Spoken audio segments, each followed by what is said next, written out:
What's up guys, it's JTB Gaming here, and today we have the second episode of our AC Horsens Road to Glory, and we start this off by playing Brøndby IF in the regular season. Brøndby will be lining up in a 5-3-2. This is a defensive formation, so it will most likely be a low-scoring game.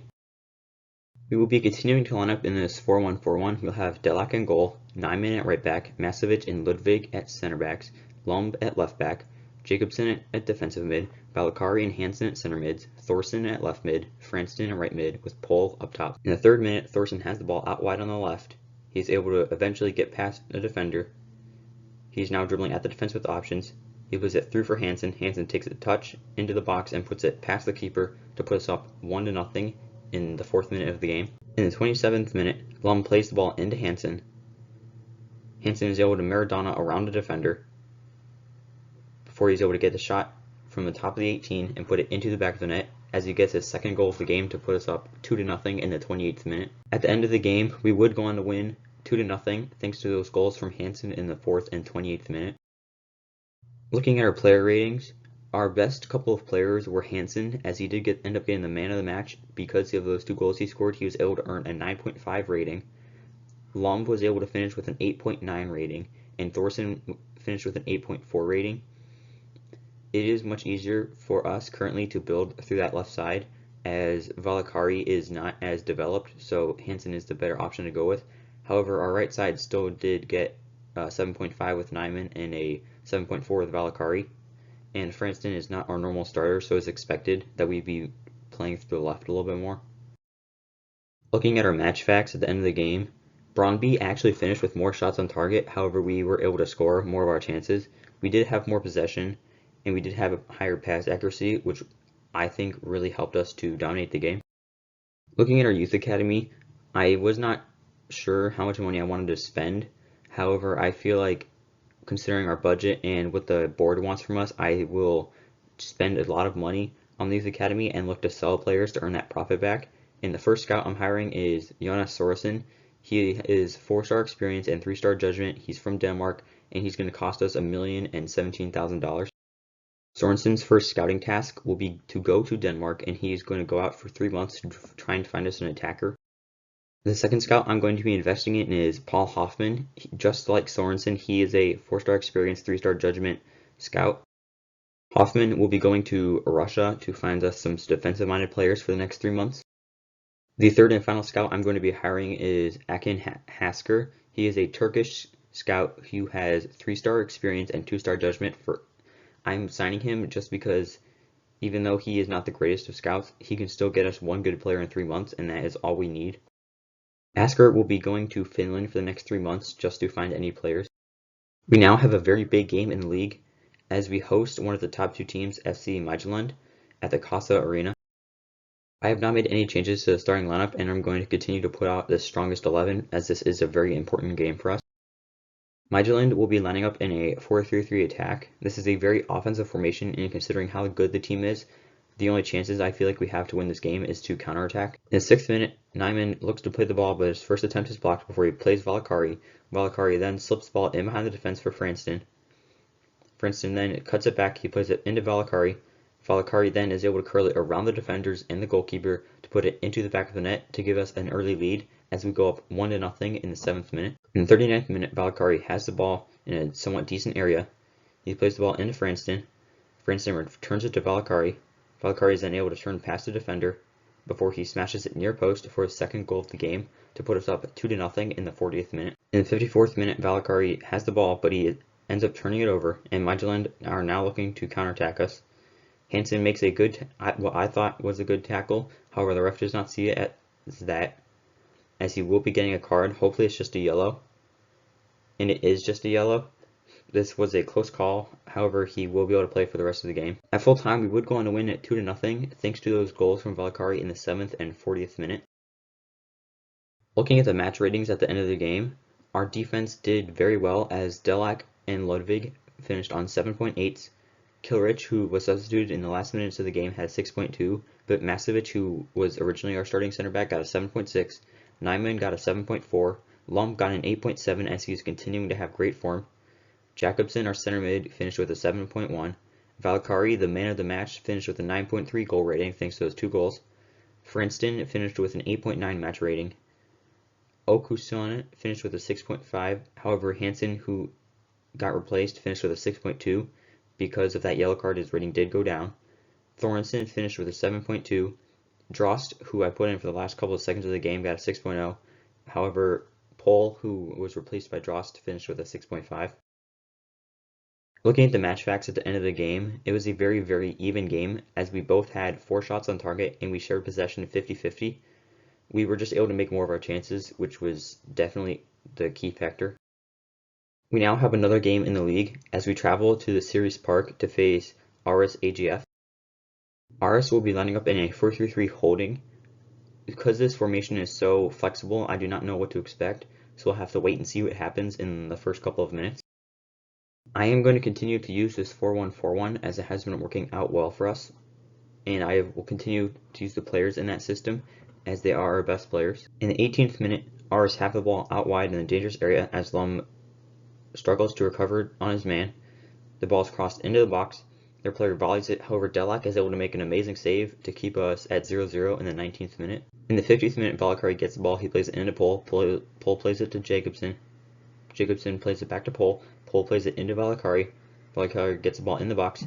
He's able to turn a defender before smashing it near post, which is becoming his trademark goal as we go up 1-0 in the 51st minute. In the 58th minute, RS have the ball in, now in a dangerous area as the ball played out to the right winger. Long's able to make their first tackle. However, second tackle doesn't go, and Delac gets the ball put into his goal in the post as we are now tied at 1-1 in the 60th minute.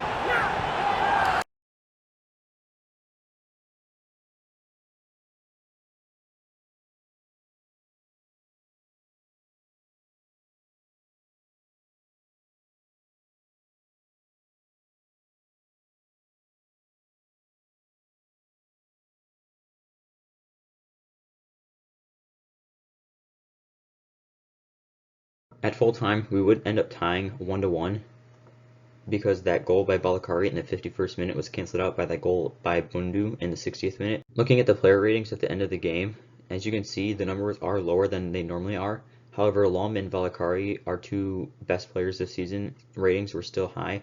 Pohl also had a 7.6.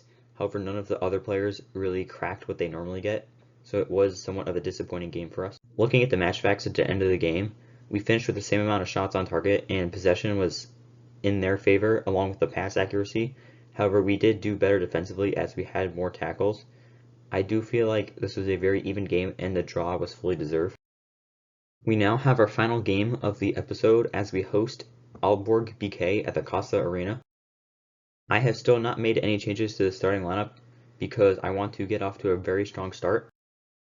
Aalborg BK will be lining up in a different and unique formation in a 3-4-3. I feel like we can definitely exploit the lack of outside backs by getting our outside mids in behind the defense. It's just a matter of whether we can defend against their 7 attackers. In the 15th minute, Lum plays the ball out wide for Thorensen. Thorensen plays it into Hansen. Hansen then is able to dribble into the box before he is taken down, and we will be awarded a penalty. Their center back had no need to do that, and he does get a yellow card for this challenge.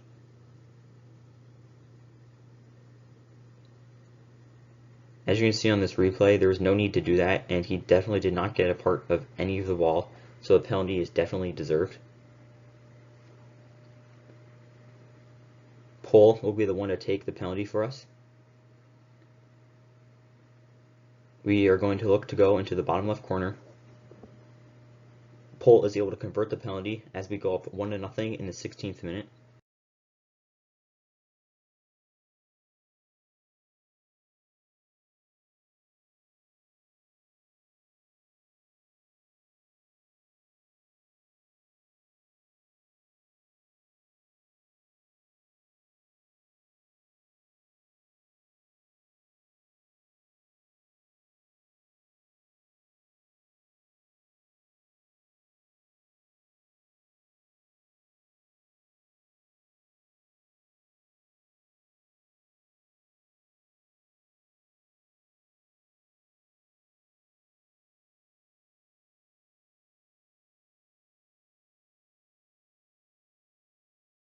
In the 33rd minute, Aalborg have the ball in our box.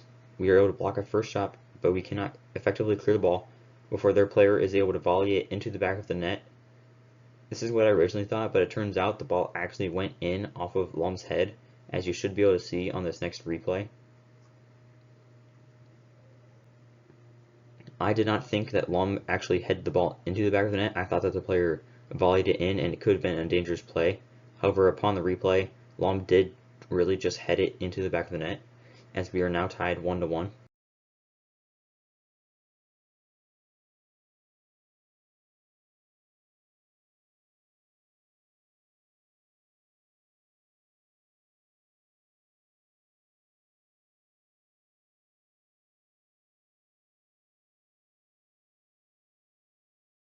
In the 61st minute, we were able to win the ball back in a dangerous area. Hansen then tries to clear it, but he is not able to do so. We are then in danger of being scored on, and their player does end up putting it past Delac, as we are now down at 2-1 in the 62nd minute.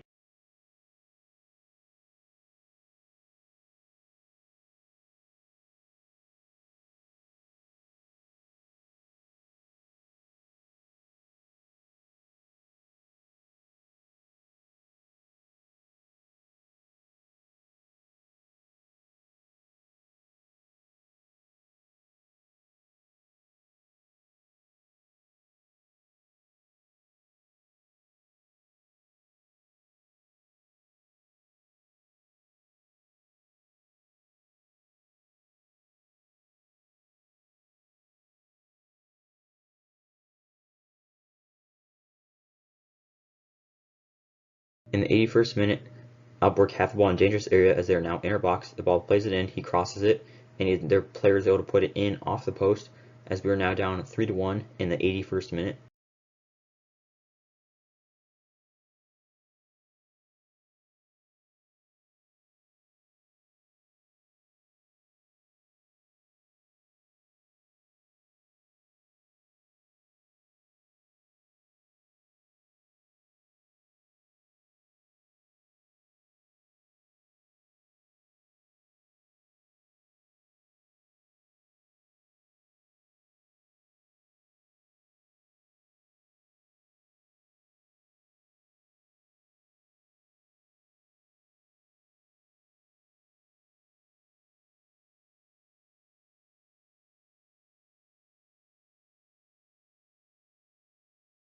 In stoppage time of the second half, Pohl plays the ball into Hansen. Hansen then is able to hold it up before he plays it through to Drost.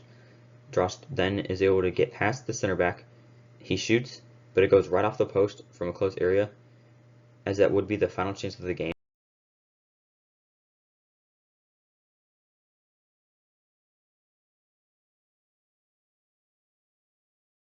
At full time, we would end up losing 3-1. However, we did score 2 goals. At the end of the game, I did switch us to a 3-1-4-2 and a chance to get a goal back. And looking at the player ratings, it doesn't look like that we did that bad, as Delac finished on 6.8, Ludwig and Masovic, our center backs, finished on 7.5 and 7.7. Our center mids, except for Valakari, finished above 7. Pohl, our main striker, finished on 7.6. We were just truly unlucky. Looking at the match facts at the end of the game, we had the same amount of shots on target and possession was fairly equal. We had the same amount of tackles. They had a little bit higher pass accuracy. However, we just weren't able to convert all of our shots, especially that one by Drost at the end of the game. Looking at this month, we did have a good number of successful results as we were able to win our first 2 games. But from that point on, it just got worse as we drew our 3rd and we ended up losing our 4th. Currently in the league, we are in 6th place as we have played 7 games and we have gotten 11 points. We are still up there with some of the better teams, so I do feel very confident that we'll be able to finish in the playoff spots. Looking at the month of September, I feel like out of the 4 games, we should easily be able to win the first 3, and the 4th one we may possibly draw. However, hopefully we get some good players from our youth scouts, but if not, I just feel like overall our team is one of the better teams in the league. I hope you all enjoyed watching. If you want to check out the first video of this series, you can look at my channel, and it's JTB Gaming, signing off.